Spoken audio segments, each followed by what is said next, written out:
So about a year ago, we were hovering around anywhere between, say, 15 to 25K per month. We didn't even think getting to 100K a month was something that agencies were possible when we first joined License and Scale. It's like most people challenge their beliefs, but they don't challenge the beliefs they believe so deeply they don't challenge them. Where was you at the month before?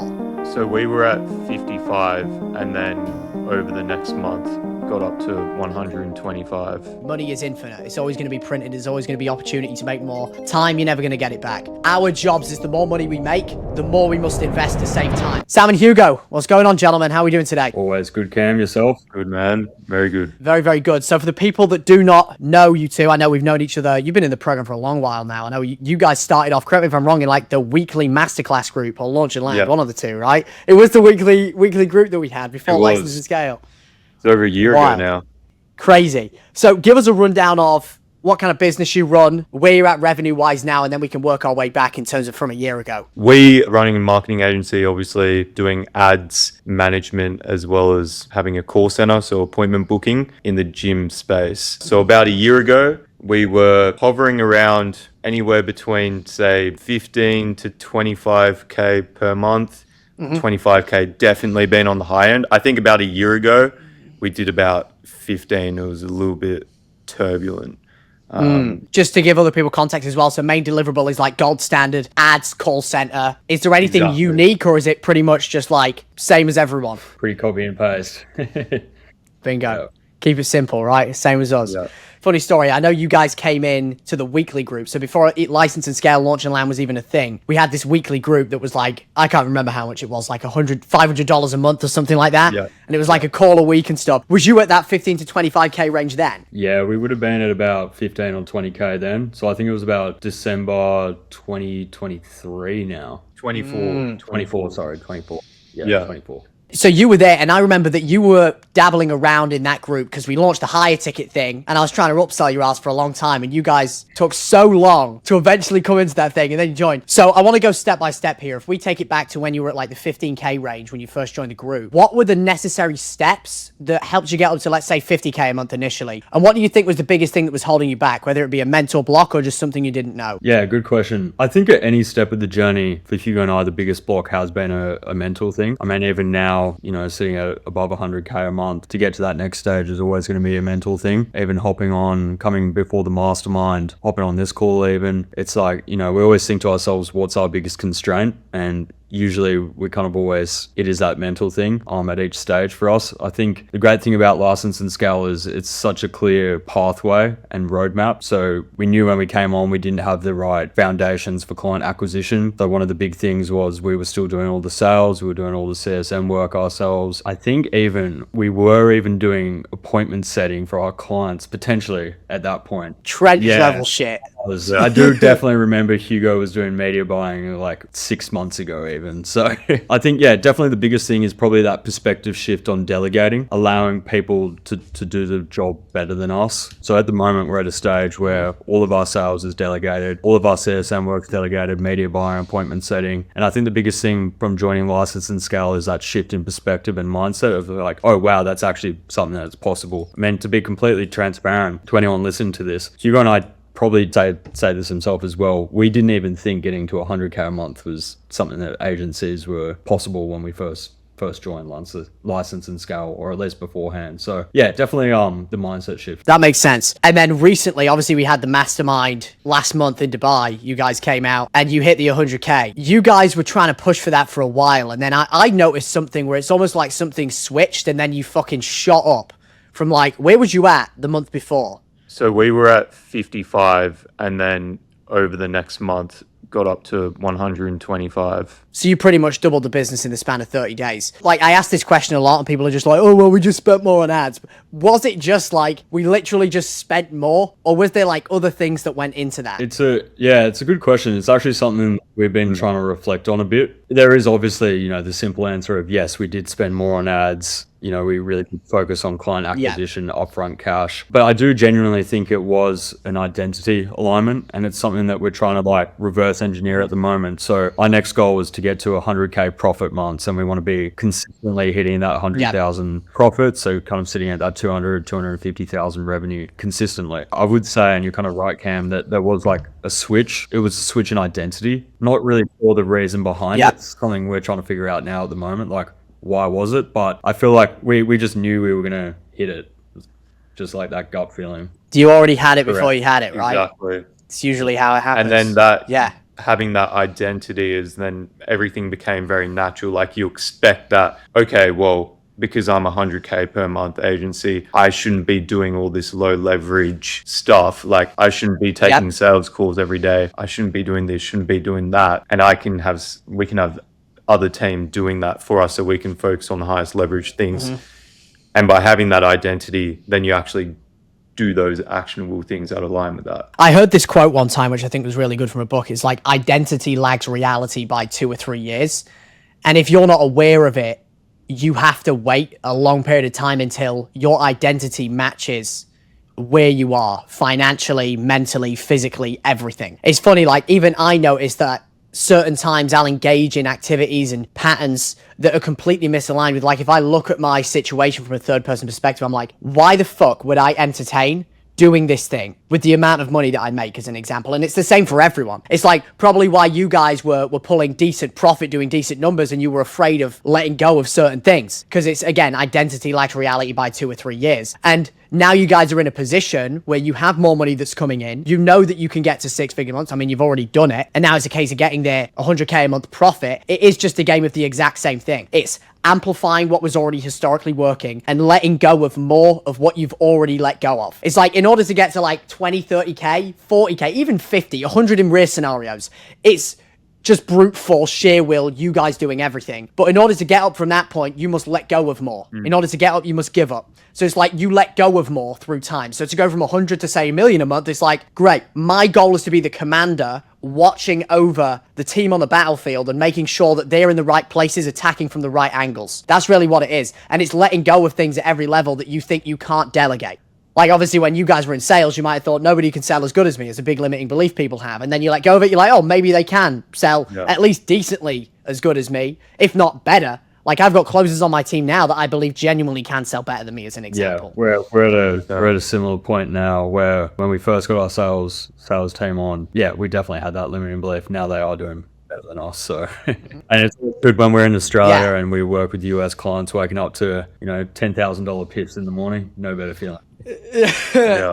Not bad. Pretty Not good. bad at all. I'm curious to know your guys' thought process. You were in, so for context of the people watching, you were in the lower ticket community that was like $500 a month for longer than you should have been. I think you were doing like 30, 40K in there. And I was like, boys, get in license and scale. What the fuck are you doing? I'm going to call you out on this and then we can go deeper on it. Why did it take you so long to make that decision? And looking back on it, would you have moved quicker?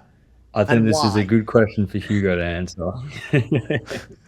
Yeah, Sam put the blame on me that I was stalling it. To put it simply and short, it was probably a bit of an ego thing. I remember having discussions about it with Sam, and like, we will do it. Like, we knew we were going to do it. It was just like, we felt as though, hey, we have everything we need. We know everything we need to get to 100K. And I still do think that's true. But the problem was, it was going to take a whole lot longer. The opportunity cost of not having access to all the SOPs and being able to implement it straight away is actually more expensive than investing in the program as quick as possible. That was probably one of the main things that did stall it. But in hindsight, probably lost out on more revenue by not having done it quicker enough because of that opportunity. Yeah, and I think to add to that as well, from memory, we were in the midst of hiring our first CSM when we joined the proper license and scale. And I remember I was trying to do the boot camps all by myself, and I think it took me like a week to get the first section done. And as soon as we joined your team, sat down, caffeinated up, a couple of Modafinil later, and then bang, it was all done in like 2 days. And I was like, oh, this is great. Yeah. I mean, that's it. Like, the more money you make, you literally just buy speed. That's what I tell everyone. You can pay in 2 currencies in life. You pay with time or with money. Money is infinite. It's always going to be printed. There's always going to be opportunity to make more. Time, you're never going to get it back. Like, the last 10 minutes we just spent on this call, It's gone. We're never going to get it back. And like our jobs is the more money we make, the more we must invest to save time. And we can do that by paying somebody to build something for us, or we can do it by just gaining access to information that allow us to execute at a faster rate. 100%. 100%. So you got to 100K. I'm curious to know, if you're comfortable sharing, how much did you spend on ads and how much of that was new cash? Like just ballpark. You don't need to say like the specifics. We probably spent about 20K in that particular month and took in about 75 in new cash from memory. Got you. Yeah. Yeah. So you're at like a 3.5 solid. Yeah. It's funny because I think you'd be surprised the amount of people, you guys might have had this challenge too. Two things that stop them from growing through paid ads. Number one is they're profitable and they just don't spend more out of fear. Fear of the back end breaking, fear of not being profitable, whatever the fear may be, which fear is just false evidence appearing real. The second one is they want all the stars to align and they want to be at like a 5, 10, 15, 20x ROAS until they finally go, oh, we need to be here to scale the spend, when realistically a 2.5 is more than enough. What do you think about those? Did any of those prevent you from growing faster than you could have? It's even funny you say that. Even when we did hit that 125 month, we still had that happening. There was a point we were at like a 5.5 ROAS, and we only had one CSM at the time, so we'll panic, somewhat panic, trying to find a new CSM, and even then it started going down, so we didn't then spend as much. Like our goal was to spend 35K that month, so you could argue that it would have been a huge month if we didn't have that fear and had the proper systems in place. Even now, those things still come across, and it's like, I don't think we've ever waited to be at like a 5, 10x ROAS. Like, especially at this scale, it's probably possible for sure, but I wouldn't want to wait on that. But at the lower ROAS right now, it makes me reflect, hey, no, we should have bumped our spend up even more right now. So it's funny how that can still slide in and out, something that we're trying to be careful of now, even though we're kind of at what we call the next level in this whole agency game. It's those same habits that you need to keep reinforcing over and over. Yep, exactly.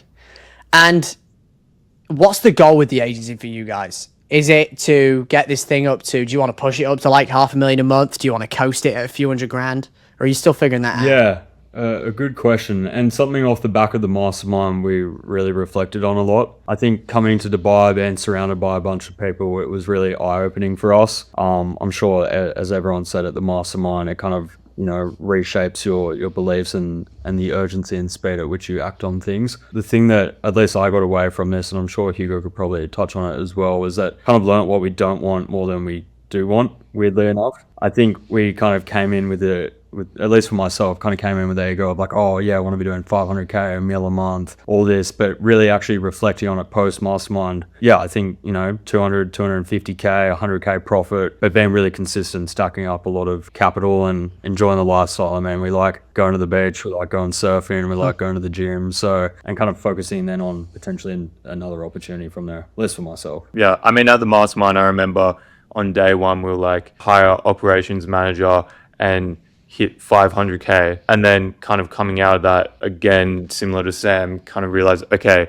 hit 100K profit, so change in perspective, not revenue but profit, and maintain that, keep delegating, and again, if another opportunity comes up, awesome. Yeah, I think a bit of a side note, sorry, not to get too off topic, but I feel like a lot of people don't act from a place of like what's true to them, and I feel like I notice that a lot. That's so true. I think for yourself, Cam, Hugo and I say it all the time, like you're going to be wildly successful, but we're not you at the end of the day. So our goals shouldn't align with that.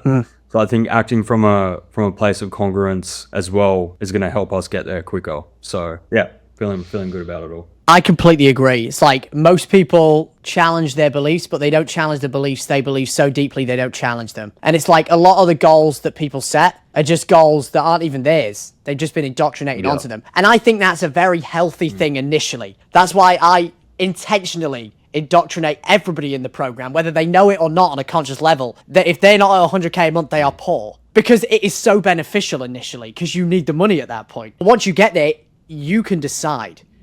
I think a lot of people need to look in and truly ask themselves, what do they want? Not what have other people made me believe that I want? Like, not everybody wants to build a business that's doing $1 million a month. There's a lot of fucking headache that comes with that. A lot of headache. More money, more problems. More money, more people, more headache, everything. And like, in my opinion, the agency game is best played at like 100k a month net. And at the end of the day, profit feeds the family, revenue feeds the ego. Really, everybody talks about revenue. I do it as well because it gets me clients, right? But realistically, the only thing that matters is profit. That's it. And this is like a complete side tangent, but an example of that would be with License and Scale, where we had this consistently doing like 250 a month, 200 a month. And I was like, fuck it. We need to aggressively scale acquisition, cold traffic, paid ads. Let's spend 150k on ads. We did it for a few months. We like pushed 6 figures a month in ad spend. We got it up to like 400, 450. But like we were barely, like it's so much headache, so much more shit clients. And I just realized like this business was way more fun when it was just organic.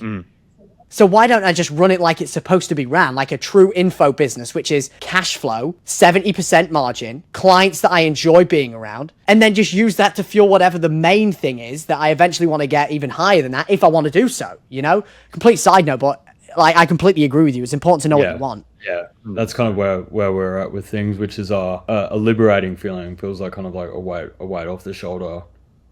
Yeah, definitely. Goal. To wrap this up, I guess, for people that have considered joining License and Scale that are on the fence, for you specifically, what has been the biggest value add? If you could narrow it down, so let's say, you know, 1 to 3 things that you found most valuable that have helped you get to where you are now.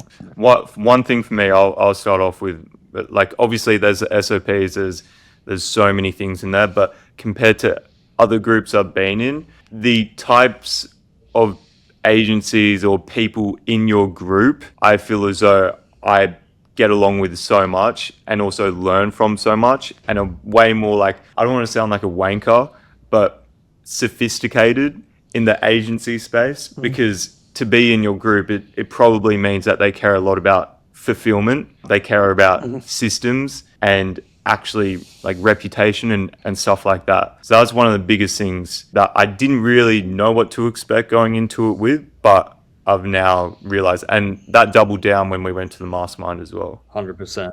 Yeah, definitely the people in the group would be my number one as well. You get a lot of online money circles and this kind of like bubble of people that go to certain places flexing certain things. And I feel like License and Scale definitely doesn't have that. A lot of like-minded people, which is great.